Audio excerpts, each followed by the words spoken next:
तो दोस्तों, आपका फिर एक बार हमारे चैनल पर स्वागत है। अगर आप पहली बार इस चैनल पर आए हैं तो चैनल को सब्सक्राइब करके बेल आइकन दबाना ना भूलें। ग्रामीण इलाकों के बीचों बीच खोनोमा नाम का एक छोटा सा विचित्र गांव था।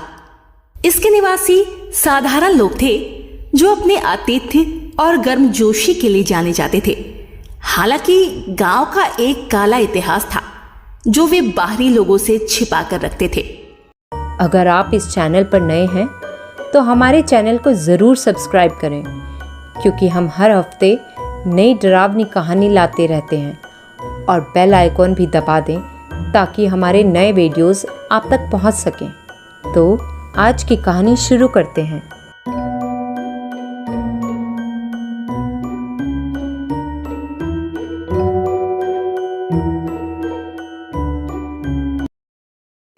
कहानी है कि सदियों पहले बसने वालों का एक समूह गांव में आया था और घने जंगल के बीच में अपना घर बनाया था।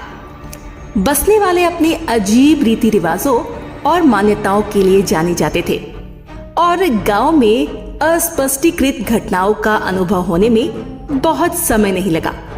ग्रामीणों ने रात में अजीबोगरीब आवाजों की सूचना दी और कुछ ने सड़कों पर भटकते हुए भूतों को देखने का दावा किया। जैसे जैसे समय बीता गया, अजीबोगरीब घटनाएं बढ़ती गई और ग्रामीणों को अपनी जान का डर सताने लगा। उनमें से कई ने अपने घरों को छोड़ दिया और गांव भाग गए, जबकि अन्य इस उम्मीद में पीछे रह गए कि स्थिति में सुधार होगा। हालांकि अजीब घटनाएं जारी रही और जल्द ही गांव एक प्रेत बाधित जगह के रूप में जाना जाने लगा। साल बीतते गए और गांव कई लोगों के लिए दूर की याद बन गया। हालांकि साहसी लोगों के एक समूह ने लंबी पैदल यात्रा के दौरान खोनोमा में प्रवेश किया। वे तुरंत ही गांव को घेरने वाले भयावह माहौल की ओर आकर्षित हो गए और उन्होंने इसके रहस्यों का पता लगाने का फैसला किया। जैसे ही वे सुनसान सड़कों से गुजरे, उन्होंने महसूस किया कि उनकी रीढ़ में एक ठंडक दौड़ रही है।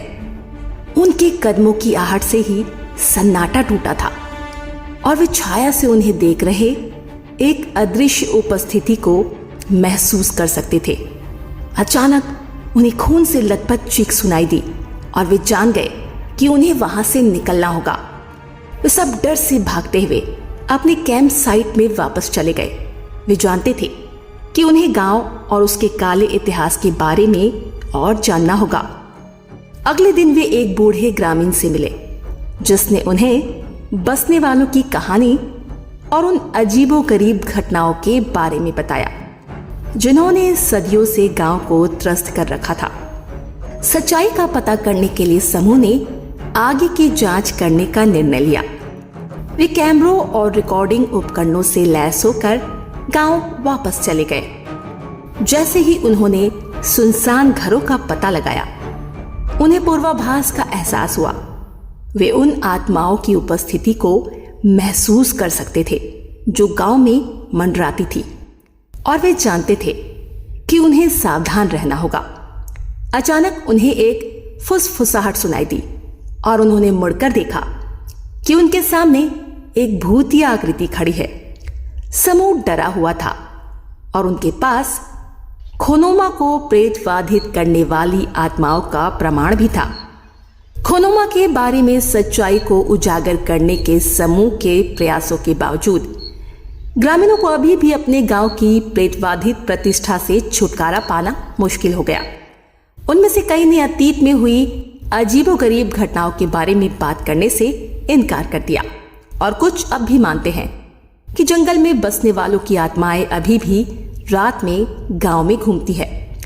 समय के साथ ग्रामीणों ने अपने काले अतीत से आगे बढ़ने की कोशिश की।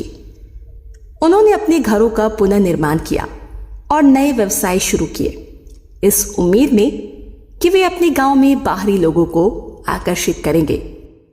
लेकिन खोनोमा का भयानक माहौल अभी भी बना हुआ था, जिसने कई लोगों को गांव जाने से रोक दिया। साल बीतते गए और गांव ज्यादातर वीरान पड़ा रहा।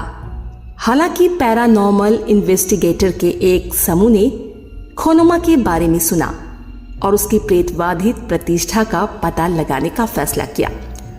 उन्होंने अपने उपकरण स्थापित किए और गांव की प्रेतवाधितता के बारे में सच्चाई को उजागर करने के लिए अपनी जांच शुरू कर दी।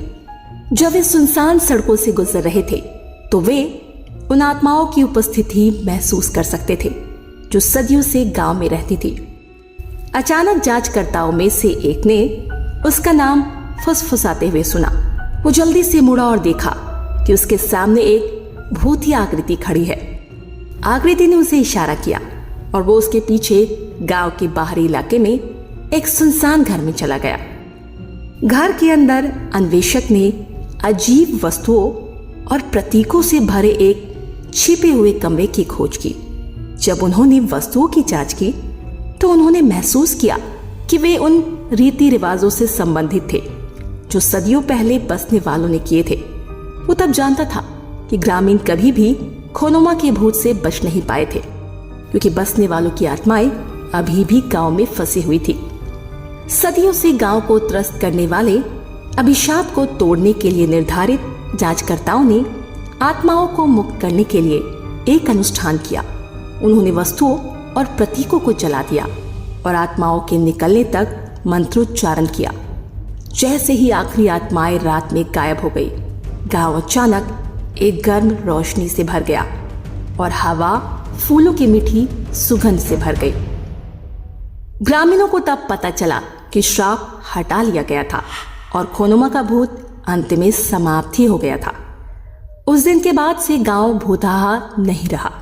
ग्रामीणों ने बाहरी लोगों का खोले हाथों से स्वागत किया, जो अपने सरल जीवन को दूसरों के साथ साझा करने के लिए उत्सुक थे।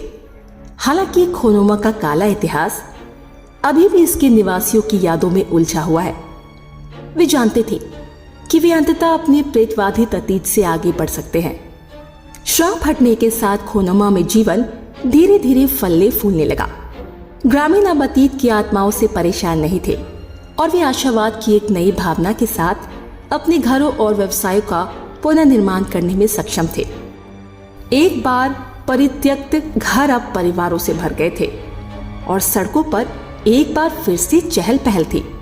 आसपास के कस्बों और शहरों के आगंतुक खोनुमा में आने लगे, जो इसके गर्म आतिथ्य और जीवन के शांतिपूर्ण तरीके का अनुभव करने के लिए काफी उत्सुक थे।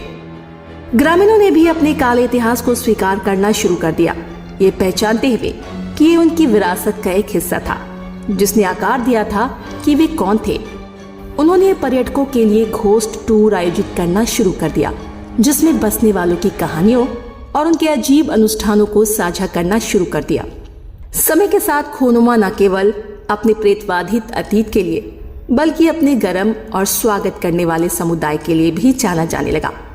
हर साल अधिक से अधिक पर्यटकों को आकर्षित करते हुए गांव संपन्न हुआ और यद्यपि बसने वालों की आत्माओं को निर्वासित कर दिया था, उनकी विरासत ग्रामीणों के दिलों और दिमागों में जीवित थी। जैसे जैसे साल बीतते गए, खोनुमा बढ़ता और समृद्ध होता रहा, एक जीवंत और संपन्न समुदाय बन गया। लेकिन जैसे जैसे गांव बदला, विकसित हुआ, उसके प्रेतवाधित अतीत की यादें उसकी पहचान का हिस्सा बनी रही। ग्रामीणों को इतिहास की शक्ति और अतीत को कभी ना भूलने के महत्व की याद दिलाती रही। तो दोस्तों, आज की कहानी कैसी लगी हमें कमेंट में ज़रूर बताएं और अगर आपको कहानी अच्छी लगी तो वीडियो को लाइक और शेयर करें ताकि इससे हमें और अच्छी कहानियां बनाने का मोटिवेशन मिले।